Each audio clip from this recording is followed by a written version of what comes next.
Today our topic is demand function. So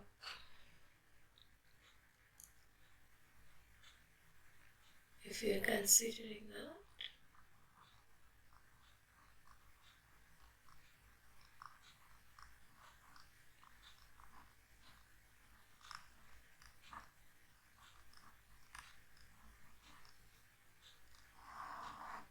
so let us first talk about demand. What is demand? There are some close words to demand like need, desire, but these are not actually demand. Need means I require something, but that doesn't ensure that I have the capability to purchase that. I have a willingness to buy, that is need. But that doesn't ensure that I have the capacity to buy.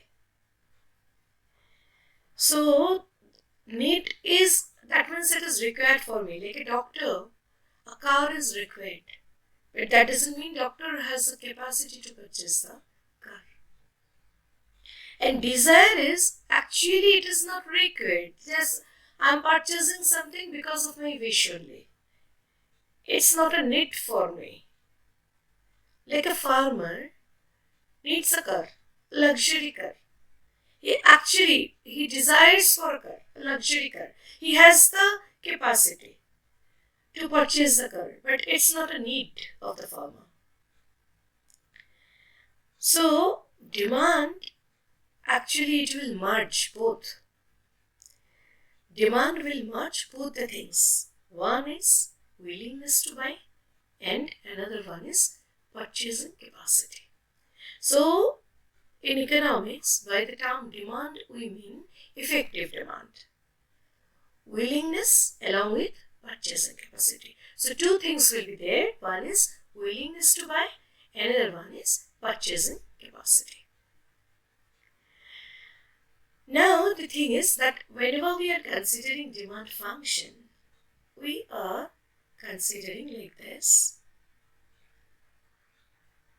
Demand function, suppose we are writing like this, Qt equal to Q of Px M Pc Ps and T. Now what does it mean? People who don't have a mathematical background or science background, they won't probably understand what function is. Function means nothing, like depends on. Suppose it is raining today and I am not being able to decide that whether I should take umbrella or I should not. I will step out from my home and I am in indecision that whether I should take umbrella or whether I should not. So I'm thinking that whenever I'm stepping out, if it rains that time, I will take umbrella. If it doesn't rain, I won't take. Simple thing. So my taking umbrella depends on rain. Isn't taking umbrella depends on raining. So I can just write like that. Suppose taking umbrella depends on raining. Okay, and raining is something which I cannot control. Taking umbrella, that I can decide whether to take or not to take. So that I can control. But raining I cannot control. So which I cannot control, that is independent variable. And which I can control, that is dependent variable. So I can consider this depends on, I am just replacing this. This depends on part. Okay. In mathematical language, how I will write this? I'm writing this like that. Taking umbrella is a function of rain. So whatever I am putting within the parenthesis, that is my independent variable. rain. And depends on that I have replaced with if. Is it mandatory that I have to put if over there? No, I can take anything. I can put a word. I could write there depends on. This is just the name of the function. Like all of us, we have a name. If someone wants to call me, he or she will call me with my name. So the function, it also has a name. So I can put any name, but whatever name I will put, I have to call the function with that name only. I am calling it now as if. I could call it as A, B, C, D, E, F, whatever name. But once I am defining the name, I have to call it with that only. Suppose my name is Dipanwita Chakrabarty and my shop name is DC. So if people are calling me as Dipanwita, if people are calling me as DC, I will respond. But if people are calling me sometimes as Dipanwita, sometimes with any other name, maybe XY, definitely I will not respond. So the same thing for a function.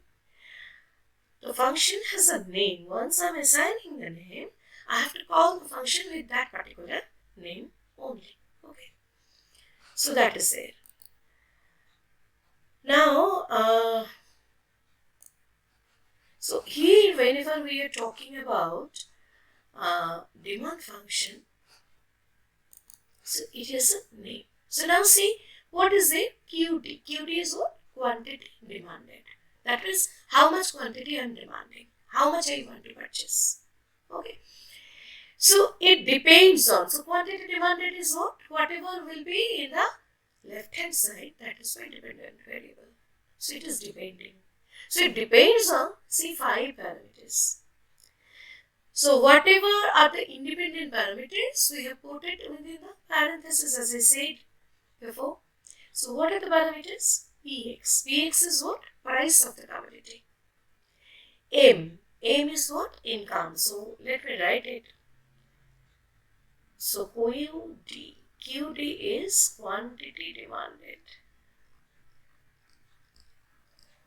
Quantity demanded. Like Px. Px is what? Price of the commodity. Price of the commodity. Like M. M is what? M is income of the consumer. Income of the consumer. Similarly, we have another thing like PC. PC is what? Price of complementary commodities. What is complementary? Complementary means those commodities I have to use together. Okay. So, example, like suppose shoe and socks. We don't use socks only, we generally don't use shoes only. We use it together. Like mobile and recharge. You have a mobile, but you don't have any recharge amount, you won't be able to use it. And if you want to recharge it, you need to have a mobile. So these are complementary. Okay. Suppose another thing I can consider like pen and ink. Ink is not there, pen is there, I will be able to use it. So these are complementary things. Okay. Which the commodities that I have to use jointly together. Next one is PS. PS is price of substitute goods. Substitute means which I can replace. Which I can replace. Like suppose I want to, I'm feeling very thirsty, I want to have water.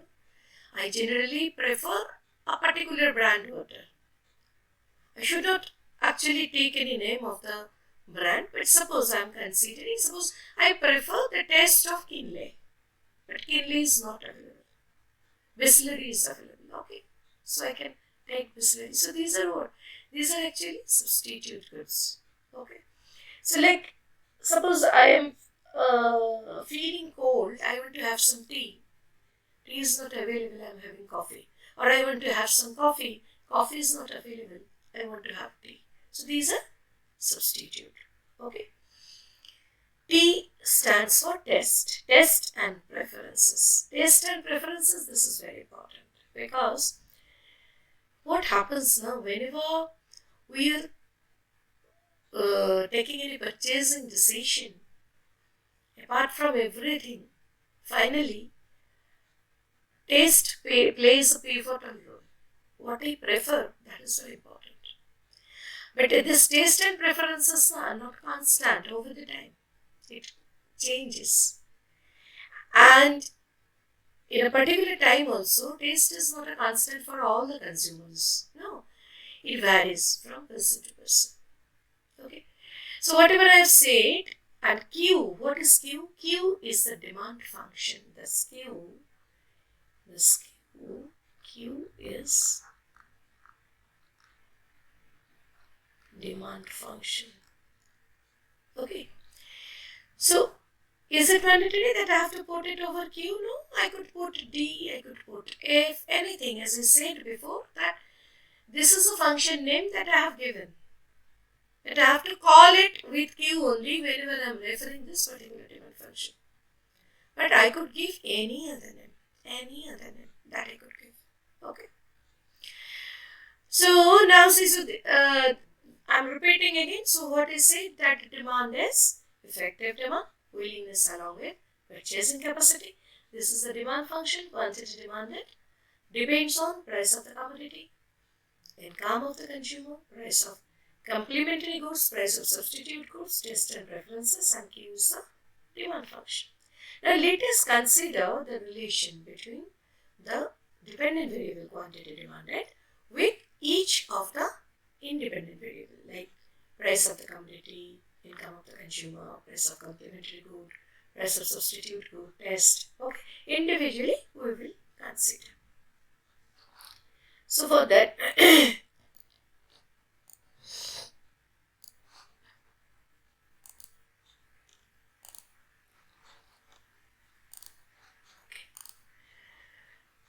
so what we are considering, first suppose we are considering the relation between quantity demanded and price of the good. This is very important.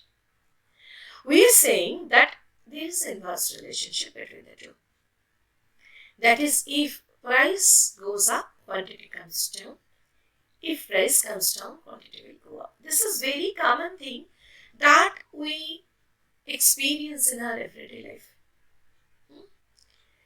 Suppose I want to purchase something, anything, any daily need that I want to recur. I want to purchase fish. I have a budget. Suppose I want to purchase 1 kg of hilsa, 1 kg of hilsa fish, and yesterday the price was 1000. So, based on yesterday's price, I want to purchase 1 kg of hilsa. But for whatever reason, there can be two incidents. Whatever reason, the price came down from 1000 to 500. So how much I can purchase now? I can purchase more, that is 2 kg. Or it can happen, if I can purchase 2 kg if I want to stick with my budget. That my budget is 1000 and I will stick with that. I will not spend less or I will not spend more. Okay. So, that is what is happening, like I am purchasing 2 kg because I will spend 1000, prices drop down to 500. Now if price increases from 1000 to 2000 and I want to stick with my budget, so what will happen? I will purchase less. So how much I am purchasing now? Half kg. Half kg I am purchasing. So see what is happening. When price drops, I am purchasing more. And when price goes up, I am purchasing less. So inverse relationship. So pictorially, we can consider this as, suppose I am considering here the price of the commodity. And this is my quantity demanded. So this is my initial price, P0. And Q0, initial price quantity combination. Now if price goes up, if price goes up from P0 to P1, quantity drops down from Q0 to P1. So I have two price quantity bundle. One is P0, Q0. I am denoting this as A, and this one is P1, Q1. So now if I add these two, I will get a demand curve. Okay, this is actually this relation. This suggests the law of demand. This is actually the law of demand. Law of demand suggests what? That there is an inverse relationship, okay, between the price and quantity. If price goes up, quantity will come down. If price comes down, quantity will go up. So that is law of demand. And what is the demand curve? How can I define demand curve? I will say that demand curve is a locus. Locus means path. Okay, locus means path. Like I am going from point A to point B. So this is a path that I am traveling. So point A to point B I am going. This is another mathematical language as we use, that is locus. Suppose I have started my journey from here. This is point A and this is point B. So this is my destination. So I am going like this, following this path. So this path is a locus. So here also, when my price quantity combination was P0, Q0, I was standing on the point A, and when price went up, I purchased less amount following law of demand. So I am now at point B. So this is a locus. So that is what we say, that demand curve is a locus of different combinations of price and quantity. See, different combination. P0, Q0 is one combination, P1, Q1 is another combination. So demand curve is a locus of different combinations of price and quantity, which shows an inverse relationship. Yes or no? When price goes up, quantity comes down. Inverse relationship. Okay. So we are saying that demand curve is a locus of different combination of price and quantity that shows the inverse relationship. But is it mandatory that law of demand has to be there always? It has to be valid always? No. There are different exceptions of law of demand. We can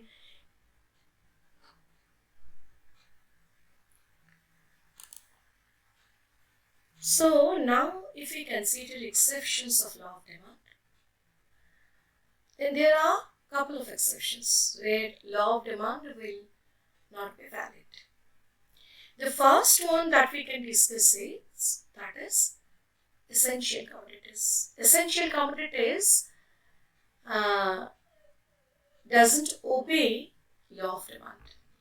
Essential commodities, which, like as an example, we can consider medicine. For medicine, suppose if price is high also, then what people will do? They won't purchase the medicine. Definitely they have to purchase, because this is essential. They don't have any other option. Or if price comes down even, they have to consume in the same quantity. So whether actually the price is not influencing quantity for essential commodities. Whatever will be prescribed by the doctor, the dose, whatever will be prescribed by the doctor, that has to be consumed by the patient. So whatever be the price is, the specific quantity has to be consumed. So medicine is one example of essential commodity, right? And what can be the other exceptions? Like there can be some typical type of demand, which we call as that whenever these are predictive demand, like predictive demand. Whenever I have a prediction that the price will go up, then what I will do, I will try to make a stock of the particular commodity, and I will purchase more, even the price is high. Okay, suppose the commodity, the price of a particular commodity was 100 yesterday. Today it is 110. So what I should do? I should purchase less if I follow law of demand. But I know that tomorrow if I purchase, the price will go up from 110 to 120. Okay. So what I said, yesterday the price was 100. Today the price is 110. And tomorrow the price will be 120. It is yesterday. So what I should do today? What I should do? If we follow law of demand, price has increased. So I should purchase less. But I know that tomorrow the price will go up again. This is a speculation. So we can call it as predictive demand or speculative demand. So in this case of speculative demand, what will happen? Even the prices increase from 100 to 110, I will purchase more. Because I have a speculation, tomorrow the price will be higher. Okay. Another exception is given good. Given good, it establishes a positive relationship between price and quantity. So how it will look like if I consider this is my price and suppose if this is my quantity. So if this is the initial price quantity combination P1 and Q1, okay, if price goes up, I will purchase more Q2. The theory of giving good. So I am getting a positively sloped demand curve. This is demand because I am considering price and quantity of the same commodity X. Okay. So in case of giving good also, what happens? There will be a positive relationship between price and quantity. So it violates law of demand. The fourth one is, we can consider, this is a Veblen effect, actually the status good. If there is a tag, suppose I want to purchase a jacket, vintage jacket. If the same, suppose I want to, I have two options. I can purchase a vintage jacket of a very reputed company. The logo will be there printed on the jacket. And I can take almost the same quality jacket from a general store of a local company. You see, price varies. Now, if I am fond of logo, what I will do? I am ready to pay a higher price for the logo.